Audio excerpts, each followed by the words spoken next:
மாற்று கட்சி தோழர்கள் இவ்வளவு பேர் இருக்கீங்க, தயவு செய்து யாராவது ஒருவர் கை தூக்கி சொல்லுங்க. ஒருவர் எப்ப பேசுற புழுச்சட்டை உங்க அண்ணன் சீமான் அண்ணன் இந்த வருஷம் இந்த போராட்டத்தில் உங்க அண்ணன் களத்துக்கு வரல, குரல் கொடுக்கல, பேசல, ஏதாவது ஒன்று சொல்ல முடியும்?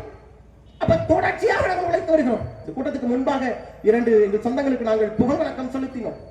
இன்று படமாக இருக்கிறார்கள். இதே கடந்த காலத்தில் எங்களை போலவே எங்களோடு கரம் கோர்த்து அண்ணன் சீமானின் கரத்தை பிடித்துக் கொண்டு ரத்தமும் சதையுமாக எலும்பும் நரம்புமாக எங்களை போல இந்த மண்ணில் களத்தில் நின்ற 2 பேர் எங்கள் கட்சிக்காரர்கள் தான், சொந்தங்கள் தான் இப்போது படமாக இருக்கிறார்கள். காரணம் என்ன? இந்த மண்ணுக்காக, இந்த மண்ணை நாடாக்க வந்த ஹைட்ரோ கார்பனுக்கு எதிராக போராடி களத்தில் நின்று உயிர் விட்ட பெருமக்கள் அவர்கள். இன்னைக்கு அவங்க படமா இருக்காங்க, நாளைக்கு நாங்களும் கூட படமாக இருக்கலாம். நாங்களும் படமாக இருக்கலாம். நாங்கள் ஏற்றுக்கொண்ட கொள்கை தத்துவம் கட்டாயம் அது படமாக இருக்காது, பாடமாக இருக்கும்.